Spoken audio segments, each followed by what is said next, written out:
কিছু বরপ্রাপ্ত নেওয়ার জন্য অনুমতি করলেন। হরে কৃষ্ণ, শুনতে পাচ্ছেন? হরে কৃষ্ণ বাবু, শুনতে পাওয়া যাচ্ছে? হ্যাঁ, পাওয়া যাচ্ছে, বলুন। আহ, নারদমণির পদসেবা করার পর লক্ষ্মী দেবী খুব অত্যন্ত সন্তুষ্ট হলেন। সন্তুষ্ট হওয়ার পর নারদমণিকে লক্ষ্মী দেবী বললেন, হে নারদ, তুমি কিছু আমার কাছে মনের মতন বর প্রার্থনা চাও, আমি তোমাকে দিতে ইচ্ছুক আছি। তখন নারদমণি বললেন যে হ্যাঁ, আমাকে যদি বর দেবেন, তার আগে আমার সঙ্গে একটু প্রতিশ্রুতি করুন, আমি যে বর চাইবো সেটি যেন আমাকে দিতে হবে। তো তারপর লক্ষ্মী দেবী বললেন, হ্যাঁ আমি তাই দেবো, আমি প্রতিশ্রুতি করছি, তাই তোমাকে আমি দেবো। তো নারদমণি তখন বর চাইলেন, বললেন যে আমাকে এমন বর দিবেন যেমন আমি সেটাই আমি গ্রহণ প্রাপ্ত হই। তো আমি চাই যে ভগবানের নারায়ণের অবশিষ্ট প্রসাদের অবশিষ্ট প্রসাদ আমি মহাপ্রসাদ গ্রহণ করতে চাই। তো তখন লক্ষ্মী দেবী বললেন, তখন অবাক হইলেন লক্ষ্মী দেবী, কোমল মুখ শুষ্ক হয়ে গেলেন। তখন বিস্ময়াবিষ্ট হয়ে তিনি অবাক হয়ে রইলেন। বললেন, না নারদ, আমাকে কয়েকদিন আগে নারায়ণ বলেছেন, প্রভু বলেছেন যে আমার এই প্রসাদ উচ্ছিষ্ট প্রসাদ কাউকে তুমি দেবেন না। তখন নারদ মুনি বললেন, তুমি যে প্রতিশ্রুতি করেছিলেন যে আমাকে এই বর দেবে, তা আমি তো কোনো মতে আমি অন্য বর আমি চাই না, আমাকে এই বরই দিতে হবে যে কোনো কারণে। তখন লক্ষ্মীপতি খুব মানে দুশ্চিন্তার মধ্যে পড়ে গেলেন যে আমি কি করব এই মুহূর্তে। আমি নারায়ণের আমি আমি প্রতিশ্রুতি নিয়েছি, আমাকে দিতে হবে বর, তাহলে নারদের মনোবাসনা পূর্ণ করার জন্য আমাকে যে কোনো একটা উপায় চাই, খুঁজতেই হবে।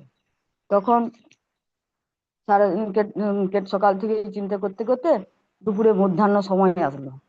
সেই মধ্যাহ্ন সময় আসার সময় এবারে প্রভুকে লক্ষ্মী দেবী সেবায় বসালেন। বসানোর পর দেখছে, প্রভু সেবায় বসে দেখছে যে অন্য দিনের মতন লক্ষ্মী দেবীর মনে তত হাসি খুশি বা কত কোনো ইয়ে নেই। আজকে দেখছি অন্যদিন যেভাবে থাকে, আজকে দেখছি মন অন্যরকম, মন খুব দুঃখিত হয়ে রয়েছে। তাহলে যে কোনো না কোনো কিছু লক্ষ্মী দেবী ওটা কিছু কারণ হয়েছে।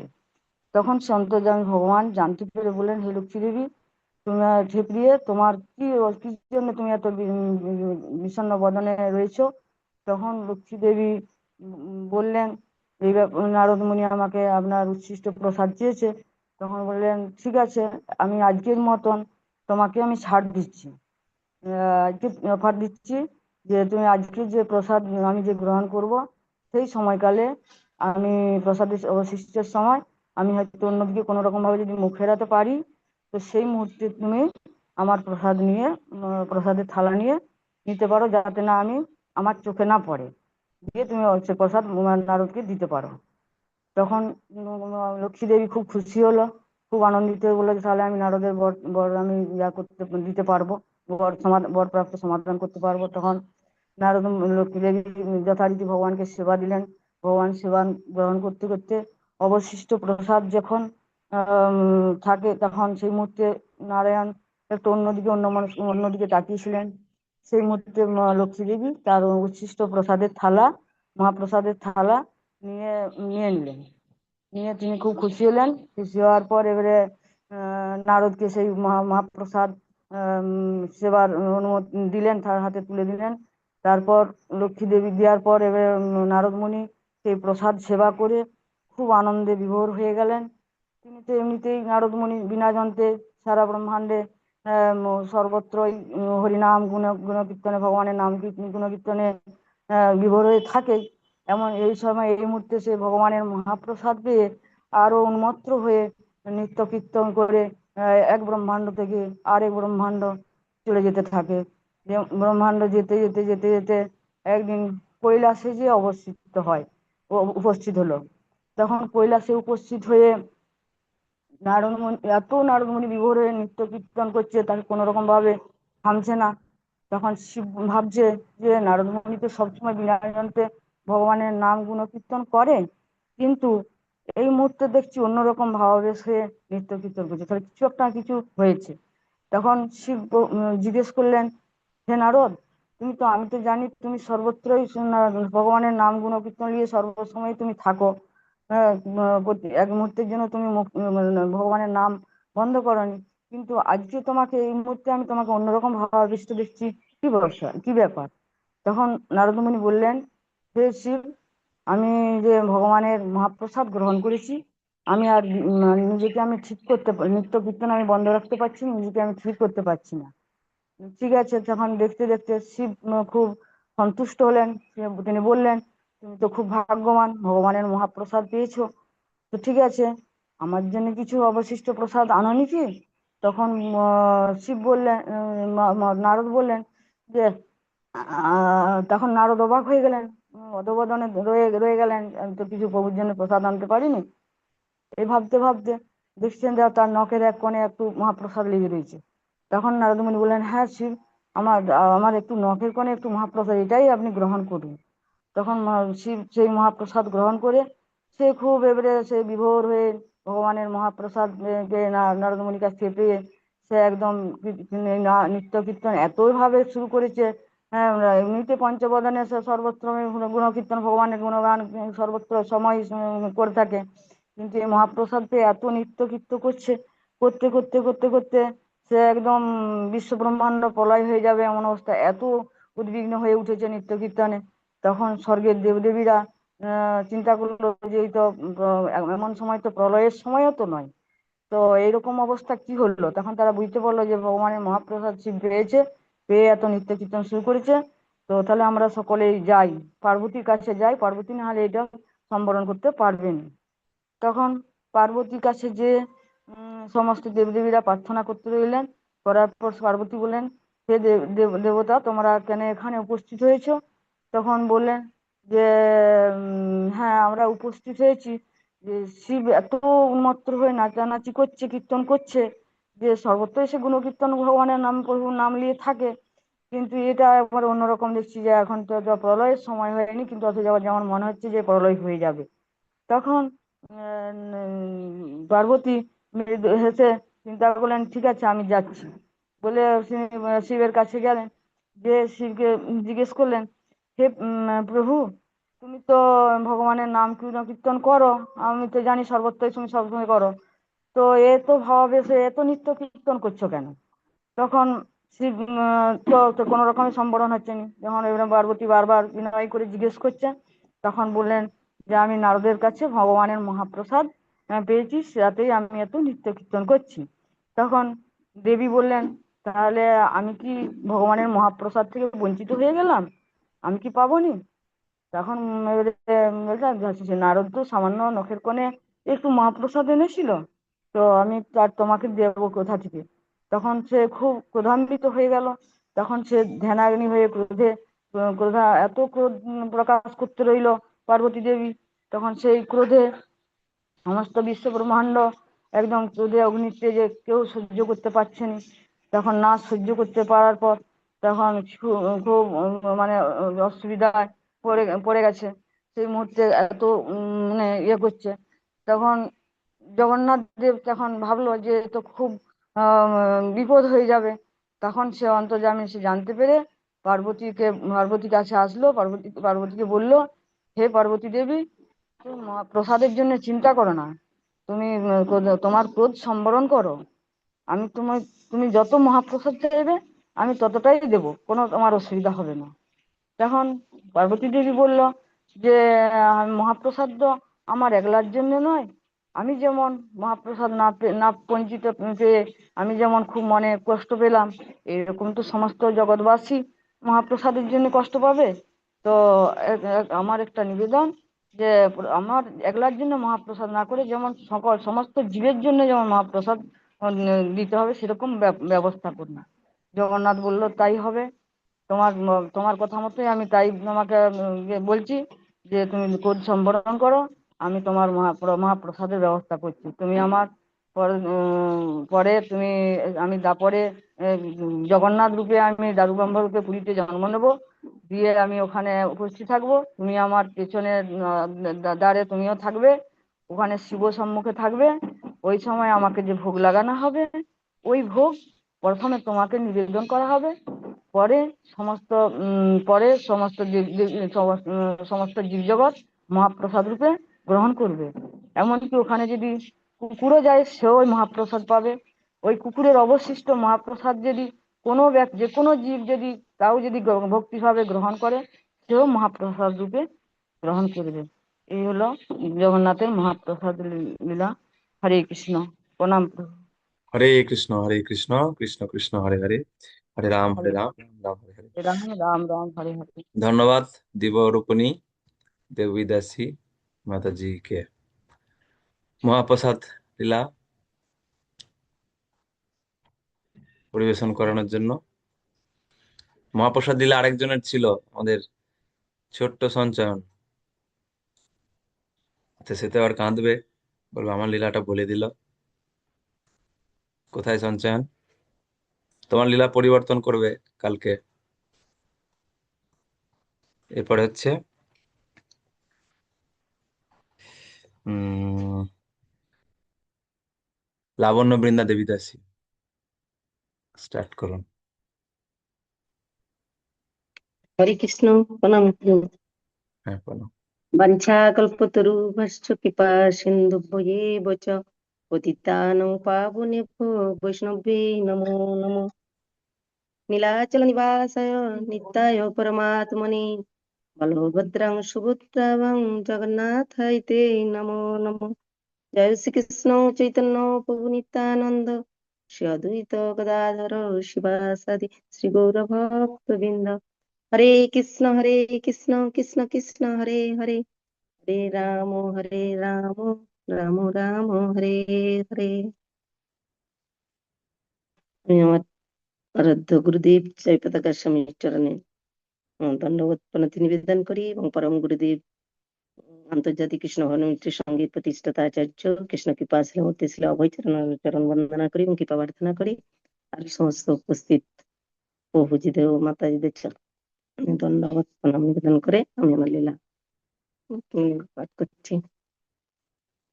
পুরী ধামের স্বর্গদ্বারের কাছে আমার লীলাটির নাম হলো বিদুর জগন্নাথ দেবকে ভোজন করান। স্বর্গদ্বারে পুরী ধামের কাছে একটি স্থান আছে, সেটা বিদুর চট বা মূলক চিবা নামে খ্যাত। সেখানে জগন্নাথের এক পরম মহান ভক্ত বাস করতেন। বিশ্বাস করা যায় যে দাপর যুগে সে নাকি বিদুরের অবতার ছিলেন। সেই সময় যখন শ্রীকৃষ্ণ পাণ্ডবদের দূত হয়ে দুর্যোধনের কাছে 5টি গ্রাম চাইতে গিয়েছিলেন, সেই কুরুক্ষেত্র যুদ্ধের আগে। সেই সময় বিদুরের গৃহে ভগবান শ্রীকৃষ্ণ বাস করতেন। আর সে বিদুর যত্ন করে খুদ অন্ন ও শাক রন্ধন করে ভগবানকে সেবা দিতেন। আর সে শ্রীকৃষ্ণ সেটা ভক্তি সহকারে গ্রহণ করত। তাতে বিদুরও খুব খুশি হতো এবং ভগবানের কৃপা বলে খুব আনন্দিত হতেন। আর এক সময় ভগবানের সখা সুদামাও খুদের নাড়ু প্রদান করেছিলেন। ভগবান শ্রীকৃষ্ণ কলিযুগে দারু ব্রহ্ম অর্থাৎ জগন্নাথ রূপে আবির্ভূত হলেন। তার এই রূপে তখন তিনি সেই মন্দিরে 56 ভোগ গ্রহণ করতেন। এই দাপর যুগে যে পদটি বিদুর প্রদান করত, সেই পদটি ভগবানকে দেবার জন্য তিনিও আবির্ভূত হলেন। তিনি স্বর্গদ্বারের কাছে একটি কুঠির নির্মাণ করে সেখানে বিগ্রহ সমূহ স্থাপন করে একটি তুলসী বৃক্ষের তলায় বসে সেখানে প্রতিদিন খুদের অন্ন দিয়ে 3টি পিঠে তৈরি করে ভগবানকে সেবা দিতেন। দেবার প্রত্যেক দিন সেবা দেয়, সে তার সেবাও ভগবান মহা সুখে গ্রহণ করেন। জগন্নাথ মন্দিরে একটি প্রথা আছে যে যখন পূজারী ভগবানকে ভোগ নিবেদন করে তখন হাতের তালুতে জল নিয়ে সেই জল মন্ত্রপ্লুত করে ভোজ্য দ্রব্যের উপরে তুলে দেয়। এবারে সেই ভোজ্য দ্রব্য যখন ছড়িয়ে দেয়, সে জল যখন মন্ত্রপ্লুত করে তখন পূজারী দেখতে পায় প্রভুর ছায়ামূর্তি বা প্রতিবিম্ব, দিয়ে তারপরে সেই জলটি ছড়িয়ে দেয়। তখন বোঝা যায় যে ভগবান এসে তার নৈবেদ্য গ্রহণ করেছেন তার হাতের তালুতে। আর যদি না তার হাতের তালুতে তখন বোঝা যায় যে এটা কোনো দূষিত বা নষ্ট হয়ে গেছে, ফেলে দেওয়া হয়, কারণ তখন হচ্ছে আর সেগুলা ভগবান গ্রহণ। এই প্রথা আছে। প্রত্যেক দিন তো এই সময় চলে এসে সেই আর যখন বিদুর প্রভুকে দেয় সেই সময় মন্দিরেও দেওয়ার সময় হয়। দিয়ে এবারে একদিন পূজারি হচ্ছে গেছে, দিয়ে সে মন্দিরে সবকিছু ছাপ্পান্ন ভোগ সাজিয়ে ভোগ নিবেদন করছে, দিয়ে তখন এবার হাতের তালুতে জল নিয়ে সে মন্ত্রপ্লুত করছে, নমো ব্রাহ্মণ দেবায় গো ব্রাহ্মণ হিতায় চ জগদ্রীতায় কৃষ্ণায় গোবিন্দায় নমো নমঃ। কিন্তু আশ্চর্য, তার হাতের তালুতে তখন সেই প্রভুর ছায়ামূর্তি বা প্রতিবিম্ব দেখতে পাচ্ছেন না। তখন তো তিনি খুব দুঃখিত হলেন এবং আশ্চর্য হলো যে কি ব্যাপার। তাতে তখন সবাইকে লোকজনকে ডাকলো, যাতে এখানে সেবকগণ সবাইকে বললো এই তো প্রসাদ নষ্ট, প্রসাদ হয় কোনো অহিন্দু বা কোনো অসুচি বা কোনো কুকুর এখানে পৌঁছেছে, তাই এগুলা দূষিত হয়ে গেছে, আর এখানে এগুলা ভগবান তো সেবা গ্রহণ করবে না জগন্নাথ, তখন সেগুলা সরিয়ে নষ্ট করে ফেলে দেওয়া হয়। সেটা একদিন গেল। তারপরের দিনও আবার সেই পূজারি আবার সেই ভোগ সাজিয়েছেন ভগবানকে নিবেদন করবেন বলে, আবার সেই হাতে জল নিয়ে মন্ত্রপ্লুত করছেন যে নমো ব্রাহ্মণ দেবায় গো ব্রাহ্মণ হিতায় চ জগদ্রীতায় কৃষ্ণায় গোবিন্দায় নমো নমঃ। কিন্তু আশ্চর্য, সেই দিনও তার হাতের তালুতে প্রভুর ছায়ামূর্তি বা প্রতিবিম্ব ছবি কিছুই দেখতে পেলেন না। যে তখন সেই দিনও ভাবলো তাহলে আজও আমাদের কোনো ভুল ত্রুটি হয়ে গেছে মনে হয়, সেই জন্য এরকম করছে। তখন তিনি সেই মুহূর্তে আবার সেই কিছু জিনিস সব কিছু সরিয়ে দিল। এই করে করে পর পর বেশ কয়েকদিন পেরিয়ে গেল। দিয়ে তখন এবারে রাজা স্বর্ণকিশোরীকে খবর দিলেন। রাজা স্বর্ণকিশোরী সেখানে এসে এলো, সেও শুনে খুব দুঃখিত হলো।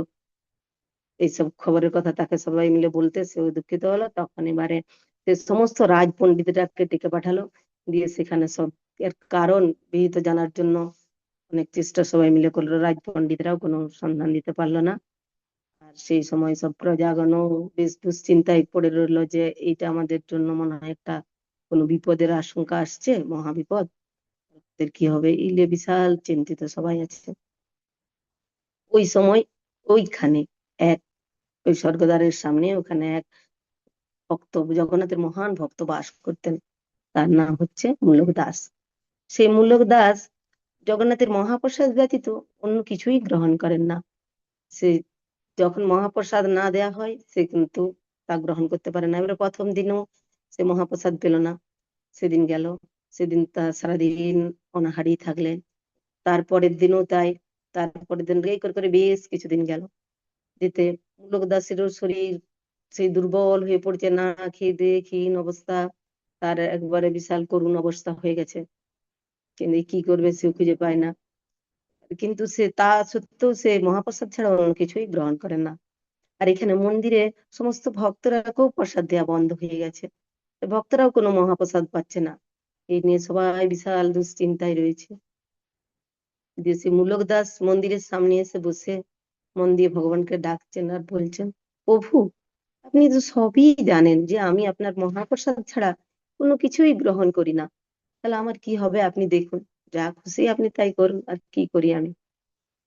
তখন সেই মূলক দাসের এই করুণ অবস্থা দেখে জগন্নাথ আর থাকতে পারেনি। তখন বলে এটার একটা তো আমাকে বিহিত করতে হবে।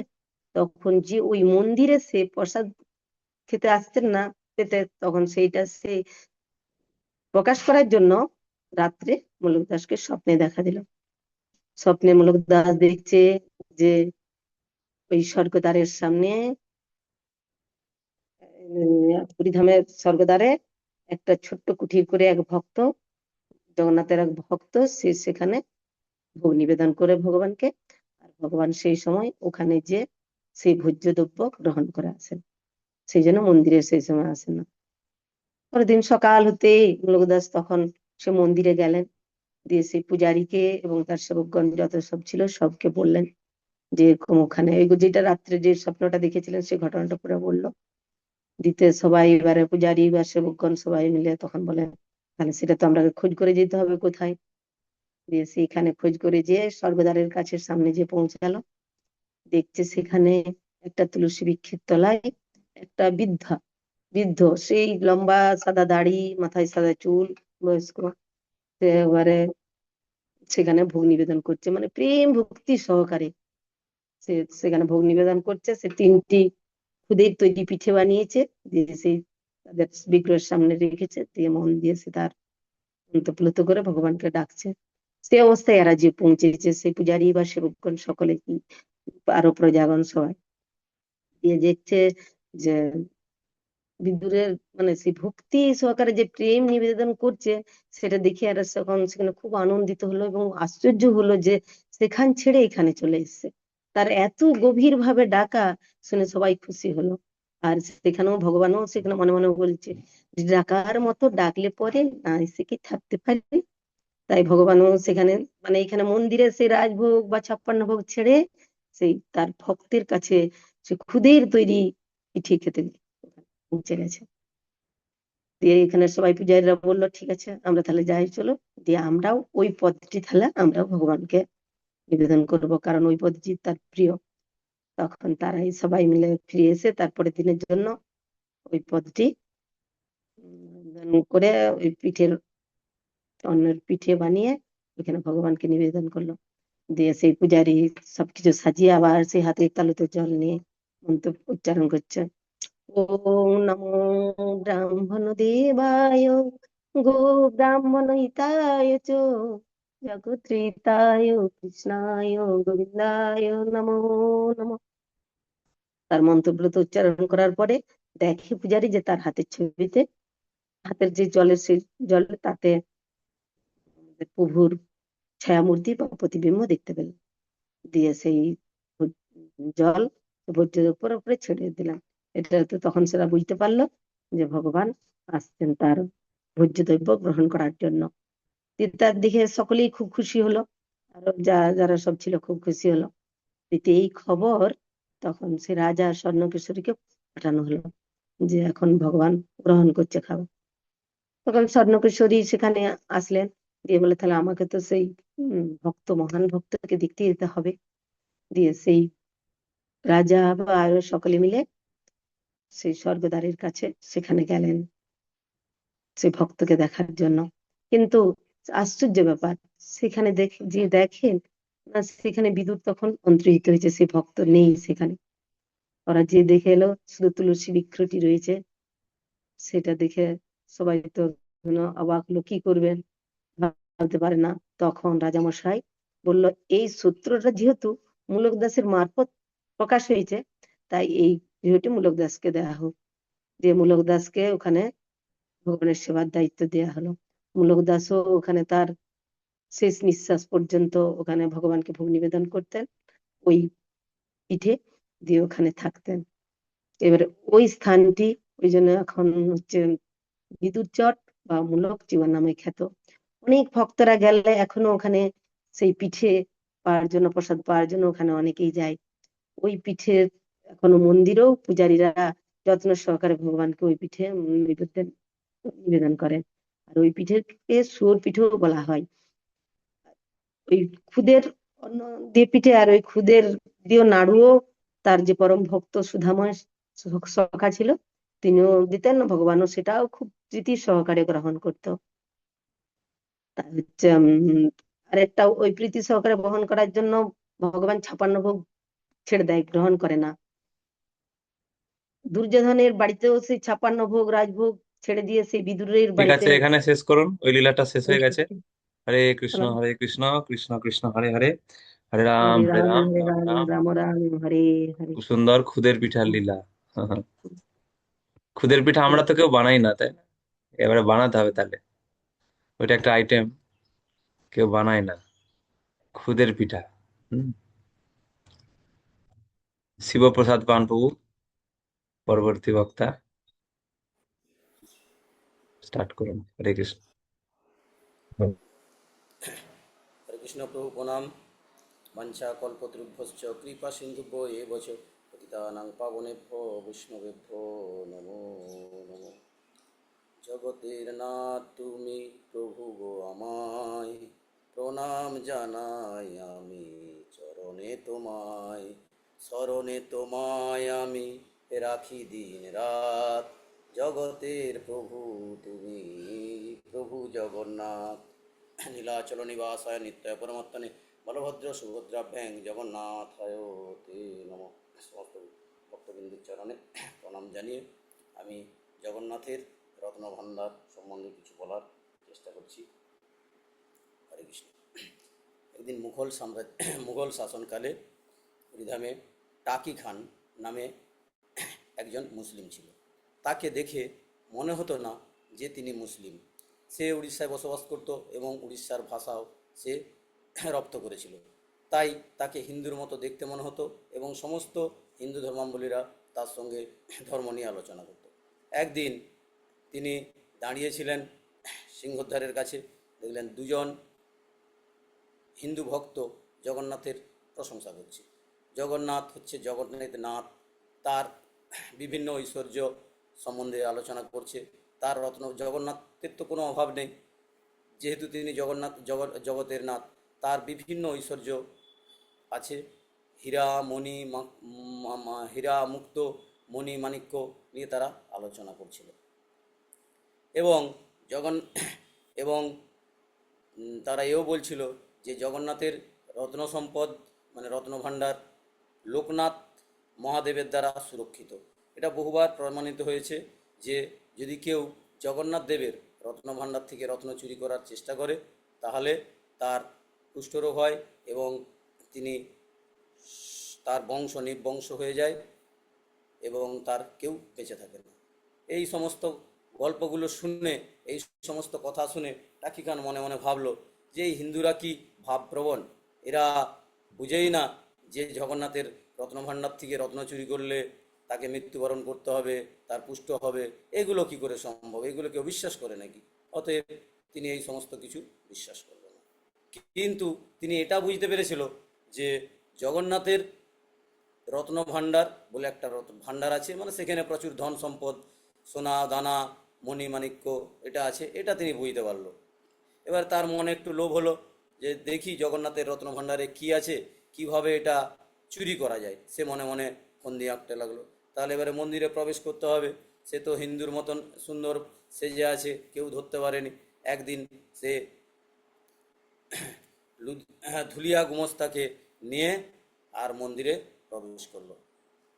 এবারে ধুলিয়া গোমস্তা ছিলেন মন্দির পরিচালক, তিনি মন্দিরের কোথায় কী আছে সমস্ত কিছু জানে। যখন গেট দিয়ে প্রবেশ করলো তখন তাকে কোনো দ্বাররক্ষী মুসলিম বলে চিনতে পারল না এবং ধুলিয়া গোমস্তার পরামর্শে তিনি মন্দিরে শ্রীবিগ্রহে প্রবেশ করলো। প্রবেশ করে দেখতে পেল জগন্নাথ বলদেব সুভদ্রার ওখানে দর্শন করলো। জগন্নাথের নয়নের দিকে তাকিয়ে মনে হচ্ছে যেন তিনি তাকালো, যখন মনে হচ্ছে তিনি গোটা ব্রহ্মাণ্ডকে ধ্বংস করে দেবেন। খুব ভয়ানক দেখতে পেলেন। কিন্তু এটাও তিনি লক্ষ্য করলেন যে জগন্নাথ যেন মৃদু হাসছে, তার হাস্যোজ্জ্বল মুখও দর্শন করল এবং লুধিয়া গোমস্তার পরামর্শে তিনি জগন্নাথ দেবকে পূজা অর্চন করলেন। এবারে পূজা অর্চন করে তিনি আস্তে আস্তে যত জগন্নাথের সামনে যত যাচ্ছে, মন্দিরের সমস্ত ধন সম্পদ কোথায় কী আছে তার লক্ষ্য হচ্ছে ধন সম্পদ চুরি করা। সে আস্তে আস্তে আস্তে আস্তে করে সমস্ত ছোট মন্দিরগুলো পরিদর্শন করে জগন্নাথের কোথায় কী ধন সম্পদ আছে সেই সম্বন্ধে মানে আগ্রহ প্রকাশ করলো এবং ধুলিয়া গোমস্তার পরামর্শে এবং তার কাছ থেকে জেনে নিল কোথায় কি রত্নভাণ্ডার আছে। সেই রত্নভাণ্ডার সম্বন্ধে সে যত জানে ততই তার আগ্রহ বাড়ে এবং সে মনে মনে ফন্দি করে কিভাবে এই রত্নভাণ্ডার তিনি চুরি করবেন। তো জগন্নাথ দেবকে যখন দর্শন করেছেন, দর্শন করে তিনি দেখতে পেলেন যে জগন্নাথ দেবের মাথায় যে মুকুট আছে সেখান থেকে এক দ্যুতি ছড়াচ্ছে, দিব্য জ্যোতি এবং দ্যুতি ছড়াচ্ছে এবং সেই দ্যুতি দেখে বুঝতে পারলেন যে এটা খুব মানে দামি রত্ন হবে, বা কাঁচের কিনা কাঁচের রত্ন। তখন লুধিয়া গোমস্তাকে জিজ্ঞেস করলো যে প্রভু এটা কি জগন্নাথের কাঁচের কোনো অলংকার বা বলছে না, জগন্নাথ দেব কাঁচের কোনো অলংকার পরিধান করেন না।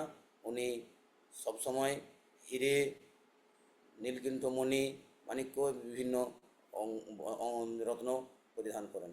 তখন সে বুঝতে পারল যে এখানে আরও কিছু দামি মূল্যবান সম্পদ আছে, আমাকে যে কোনোভাবেই হোক এই দামি মূল্যবান ধনরত্ন লুণ্ঠন করতে হবে, চুরি করতে হবে। এই চিন্তায় সে বিভোর, কিন্তু কিভাবে সে চুরি করবে মাথার মধ্যে ফন্দি আঁটছে। এবারে উনি চিন্তা করলেন যে আমি এবারে এই মন্দিরের গর্ভগৃহেই রয়ে যাব। তো প্রতিদিন সে মন্দিরে যেত, এবং যেদিনই মন্দিরে যেত সেদিনই কোনো না কোনো অজুহাতে গর্ভগৃহ বন্ধ হতে টাইম অনেক দেরি হয়ে যেত, আর তার মন্দিরের গর্ভগৃহে থাকা হতো না। তো একদিন তিনি সকলের অলক্ষ্যে এই মন্দিরের গর্ভগৃহে থেকে যায়। পূজারীগণ যথাসময়ে মন্দিরের গর্ভগৃহ বন্ধ করে দিয়ে আর যে যার গৃহে চলে যায়। এইবারে রাত্রে যেখানে লুকিয়েছিল সেখান পূজাবেদীর উপরে গেছে, যে দর্শন করছে নেওয়ার জন্য তিনি হাত বাড়িয়েছেন। যেই হাত বাড়াতে গেছে সেখান থেকে একটা ফণা বিশিষ্ট একটা সর্প বেরিয়ে এসে তাকে যেন ফিস ফিস শব্দে আওয়াজ করছে, ভয়ঙ্কর আওয়াজ। তাও সে সেই রত্ন নেয়ার জন্য, বলরামের মুখ থেকে সেই রত্ন নেয়ার জন্য সে তার হাতটি বাড়িয়ে দেয়, এবং ওখান থেকে সহস্র ফণা বিশিষ্ট এক নাগ তাকে দংশন করে, এবং তার দংশনের ফলে সে পূজাবেদীর উপর সংজ্ঞাহীন হয়ে পড়ে যায়। তারপরের দিন তার আর কোনো অচৈতন্য হয়ে পড়ে যায়। তারপরের দিন পূজারীগণ যথাসময়ে মন্দির খুলে দেখে পূজাবেদীর উপরে টাকি খান নামে এক ব্যক্তি পড়ে আছে। কেন তাকে তো সবাই চিনত। এবারে তাকে ওখান থেকে তারা দেহরক্ষীদের খবর দেয়, এবং তারা তাকে কারাগারে বন্দি করে, কিন্তু উপযুক্ত প্রমাণের অভাবে তাকে তারা ছেড়ে দিতে বাধ্য হয়। এদিকে কিছুক্ষণ পর তার চিকিৎসকরা তারকে বলে যে আমি ভগবানকে দর্শন করিনি, কিন্তু এক বহু সর্পবিশিষ্ট, ফণাবিশিষ্ট এক সর্প আমাকে দংশন করে, দেখুন আমার সারা শরীরে দংশন করেছে। এদিকে চিকিৎসকরা তাকে কুষ্ঠ বলে জানিয়ে দিয়েছেন যে এইগুলো তার কুষ্ঠ হয়েছে। এবারে সে মন্দিরের সিংহদ্বারের কাছে সে দিন যাপন করত, এবং ভিক্ষাবৃত্তি করে কোনো রকমের সংসার চালাতো। কিছুদিন পর আবার দুজন হিন্দু ভক্ত তারা দাঁড়িয়ে দাঁড়িয়ে বলছে সেখানে তাকে শুনিয়ে যে দেখো জগন্নাথ দেবের ধনসম্পদ চুরি করার ফল কি। জগন্নাথ দেবের ধনসম্পদ, রত্নভাণ্ডার থেকে এই ধনসম্পদ চুরি করলে এই রকমই অবস্থা হয়। তখন টাকি খান বুঝতে পারল, আজ থেকে বেশ কিছুদিন আগে আমাকে এরকম দুজন ভক্তই বলেছিল যে জগন্নাথ দেবের রত্নভাণ্ডার থেকে যদি কেউ রত্ন চুরি করে বা চুরি করার চেষ্টা করে তার কুষ্ঠ রোগে আক্রান্ত হতে হয়, এবং তার বংশেরও সবাই মারা যায়, এরকম প্রচলিত সে শুনেছিল।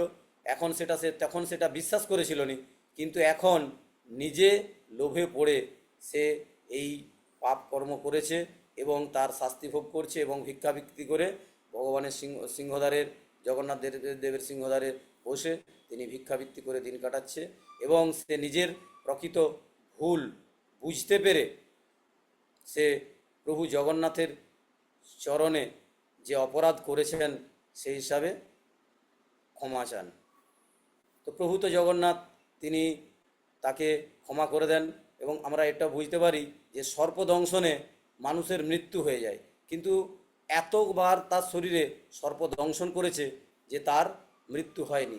এবং তিনি মুসলিম হলেও ভগবান জগন্নাথ দেবকে পূজা নিবেদন করেছেন, জগন্নাথ সেই পূজা গ্রহণও করেছেন। আমার মনে হয় সেই কৃপাতেই জগন্নাথ দেব তাকে প্রাণে মারেননি, কিন্তু তাকে শাস্তি দিলেন এবং আমাদের মতো অধমপতিত জীবকে করলেন যে কেউ যদি জগন্নাথ দেবের চরণে এবং স্মরণে থাকেন তাহলে তাকে তিনি প্রাণে না মেরে তাকে উদ্ধার করে দেন। এটি ছিল আজকের জগন্নাথ দেবের রত্নভাণ্ডার সম্বন্ধে আমার লীলা। হরে হরে কৃষ্ণ। কৃষ্ণ হরে কৃষ্ণ ভক্তবিন্দুর কৃষ্ণ চরণে কৃষ্ণ হরে হরে, দণ্ডবত প্রণাম জানাই। হরে রাম হরে রাম রাম। কৃষ্ণ হরে কৃষ্ণ কৃষ্ণ কৃষ্ণ হরে হরে, হরে রাম। হরে রাম রাম রাম হরে হরে। অসংখ্য ধন্যবাদ শ্যামানিধি প্রভুকে। রত্ন ভান্ডার লীলা। তো জগন্নাথ যে শুধু কৃপা করেন তা নয়, শাস্তিও দেন। কেউ যেন না মনে করে যে আমরা যত পারি ভুল করে যাব, জগন্নাথ আমাদেরকে কৃপা করার জন্য ডিলারশিপ নিয়েছে, তাই না? কৃপার ডিলারশিপ নিয়েছে যেন, আর আমরা যত কিছু ভুল করতে পারি, তা কিন্তু নয়। আমাদেরকে খুব সচেতন থাকতে হবে যেন কোনো ভুল না হয়, কোনো কারো চরণে বৈষ্ণব অপরাধ না হয়। হ্যাঁ, এইসব দিক থেকে। আর ভগবানের সম্পত্তিতে যেন আমরা কখনো লোভ না রাখি, তাই না? গুরুদেবের সম্পত্তি, ভগবানের সম্পত্তিতে কখনো কখনো যেন আমরা আহ, লোভ না দিই, তাহলে আবার কষ্ট পেতে হবে। ভারতী মাতাজি, বলুন। হরে কৃষ্ণ বাবু, প্রণাম।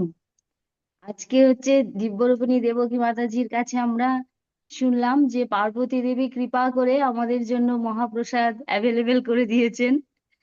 উনি ভগবানের কাছে আমাদের হয়ে যাতে আমরা সকলে পাই সেই মহাপ্রসাদ আমরা এখন সবাই পাচ্ছি। তো আমি চিন্তা করছি যে কবে মহাপ্রসাদ পেলে সেই দিব্য আনন্দ আমাদেরও হবে। আমরা তো এখন প্রভু সেই মানে অতটা আনন্দ তো আমরা পাই না মহাপ্রসাদ পেয়ে। কবে কৃপা করবেন ভগবান। আর হচ্ছে লাবণ্য বৃন্দা দেবী দাসী, উনিও হচ্ছেন খুব সুন্দর বলেছেন খুদের পিঠা লীলা। তো ভগবান দেখছি যে দামি দামি খাবার দিলেই যে ভগবান সন্তুষ্ট হবেন তা নয়, ভক্তি সহকারে খুদের পিঠা দিলেও উনি কত সুন্দর মানে গ্রহণ করেন। আর শিবপ্রসাদ পান প্রভু জগন্নাথের রত্ন ভান্ডার থেকে আমরা সত্যি মাঝে মাঝে আমাদের ভগবানের মানে অত ঐশ্বর্য বা গয়নাগাটি দেখলে অনেকে মনে হতে পারে, কিন্তু তার ফল কি সেটা আমরা এই লীলাতে শুনলাম। সকলে খুব সুন্দর বলেছে। হরে কৃষ্ণ। হরে কৃষ্ণ।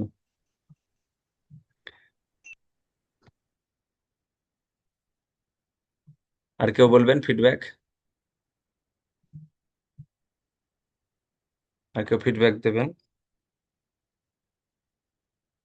তাহলে আজকে আমাদের 56 ভোগ আছে, খুদের পিঠাটা রাখলে হতো, কিন্তু এখন খুদ কোথায় পাবো? খুদ খুদ খুঁজতে গিয়ে তো 56 ভোগের টাইম হয়ে যাবে। তাই না?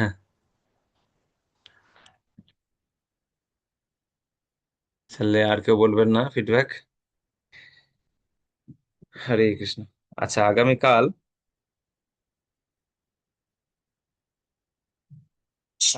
বৃহস্পতিবার, শুক্রবার পরের দিন হচ্ছে উল্টো রথ। উল্টো রথেই আমরা ভাবছি শেষ করব লীলামৃত পর্ব। কালকে আছে সঞ্চয়ন, তপতি রাধা দেবী দাসী মাতাজি, আর পর্ণা দাস। আচ্ছা, সঞ্চয়নের মা বাবা কোথায়? হ্যাঁ, সঞ্চয়ন কি বলবে কালকে লীলা? আনমিউট করুন।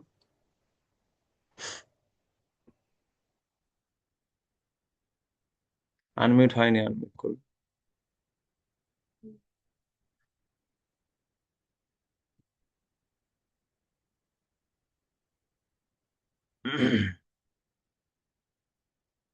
পর্ণা দাস থাকলে হাত তুলবে। পর্ণা দাস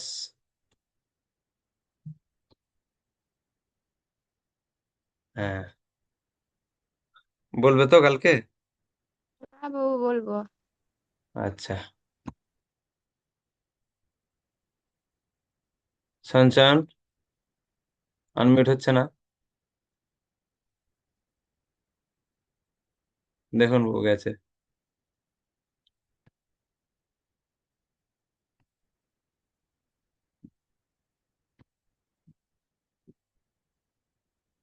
তারপরে শুক্রবারে আমাকে কয়েকজন মেসেজ করেছিলেন, ফোনও করেছিলেন। আচ্ছা, তপতী রাধা দেবীদাসী মাতাজি আছেন কালকে? তপতী রাধা দেবীদাসী মাতাজি, মোহনপুর। পার্থ সারথী ভট্টাচার্য নামে এক মোবাইল থেকে ক্লাস করেন। এই যে পার্থ সারথী ভট্টাচার্য, আনমিউট করুন।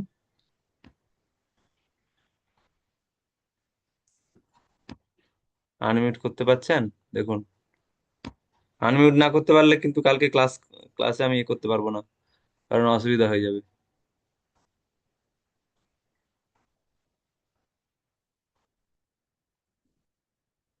পার্থ সারথী ভট্টাচার্য, আনমিউট অপশন যাচ্ছে দেখুন মোবাইলে, UNMUTE, UNMUTE অপশন গেছে নাকি দেখুন। হ্যাঁ, হয়েছে। কালকে লীলা বলবেন তো মাতাজি? হ্যাঁ, বলবো প্রভু। তাহলে আনমিউট করতে পারবেন এইভাবে? হ্যাঁ, ছেলে করে দিবে, আর নাহলে সেই অনামিকা থাকবে বলে দিও। হ্যাঁ, ঠিক আছে। সময় সময় অনুযায়ী চলে আসবেন।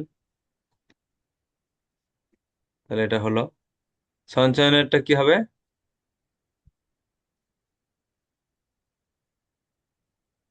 বলবে একটু, বলবে কিনা একটু শুধু ঘাড় নেড়ে দেন, দেখতে পাচ্ছি। বলবে কিনা একটু ঘাড়টা নেড়ে দেন, আমি তাহলে বুঝে নেবো হ্যাঁ বলবে। আরে কি কথা বুঝে না, মাথাটা নেড়ে দেন শুধু, যে হ্যাঁ কি না। যদি না না হয় তাহলে হাত নেড়ে দিন, যদি হ্যাঁ, যদি বলবে বলেন, তাহলে হ্যাঁ বলুন, হ্যাঁ। হুম।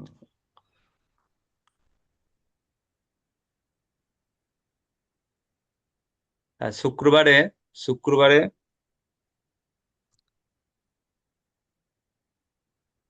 অভিনন্দন কৃষ্ণ দাস খুব আছেন।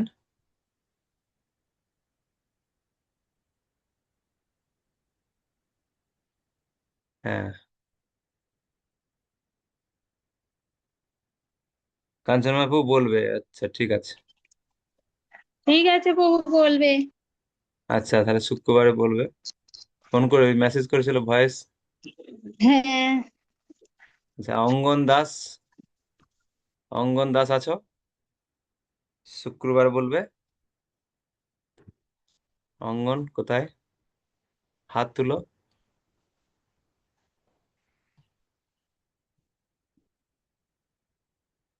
হুম।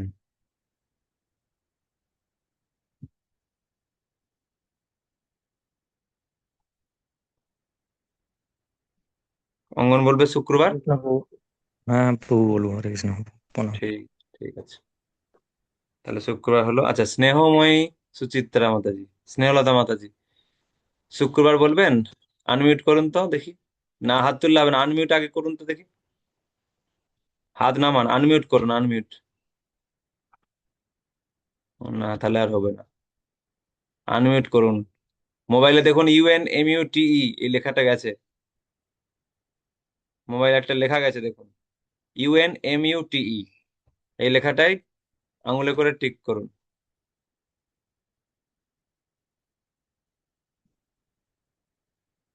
হুম। আনমিউট হচ্ছে না, তাহলে হবে না। আজকে না পারলে কালকে কি করে পারবেন? এই শুক্রবারে কি করে পারবেন?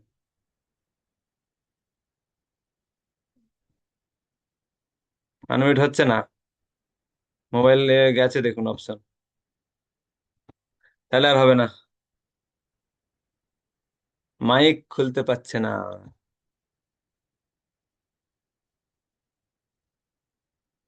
বউর সঙ্গে যখন ঝগড়া করেন তখন তো মাইকটা এমনি অটোমেটিক খুলে যায়, তাই না? তখন আর অপশন দিতে হয় না আমাকে। তাহলে আর হলো না মাতাজি। আহ, কি করে হবে? মেয়ের বাড়িতে থাকলে হয়তো হতো, মেয়ে করে দিত। এখানে আছেন তো, এখানে হবে না, তাহলে তাহলে ছেড়ে দিন। আচ্ছা, উদয়ন আচার্য বলবেন বলছিলেন, চৈতা থেকে। চৈতা থেকে কেউ আছেন? চৈতা, শ্যামলিনী, নেই।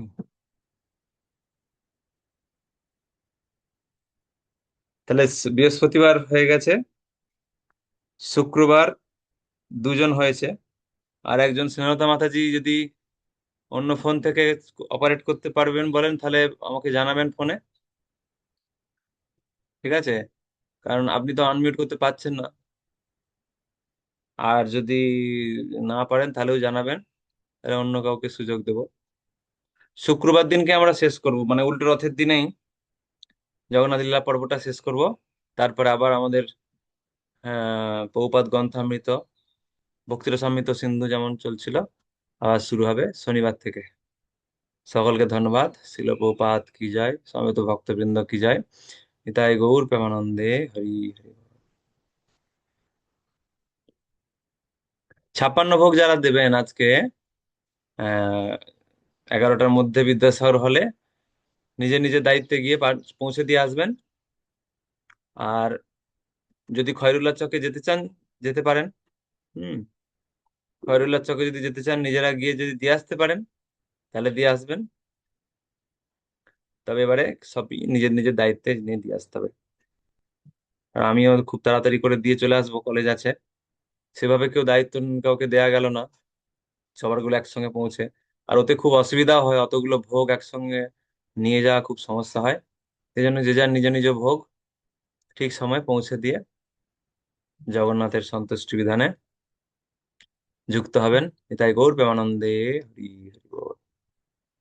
আরেকটা কথা আরেকটা কথা হচ্ছে, যারা প্রসাদ পেতে চান আজকে বিদ্যাসাগর হলে, প্রসাদ পেতে চাইলে তাহলে আমাকে একটু জানাবেন, ঠিক আছে? ওখানে আগে থেকে জানাতে বলে কতজন কি প্রসাদ পাবে না পাবে। যদি আমাকে জানান ভালো, যদি বিদ্যাসাগর হলে জানানো সম্ভব হয় আগে থেকে তাহলে জানিয়ে দেবেন ওখানে, ঠিক আছে, যে আমরা প্রসাদ পাবো। মধুকেশ্বর প্রভুকে কিংবা উদ্ধার প্রভুকে জানিয়ে দিতে পারেন যে আমরা এই কজন প্রসাদ পাবো, নাহলে পরে অসুবিধা হবে আবার ওখানে গিয়ে প্রসাদ প্রসাদ পেতে। হরে কৃষ্ণ।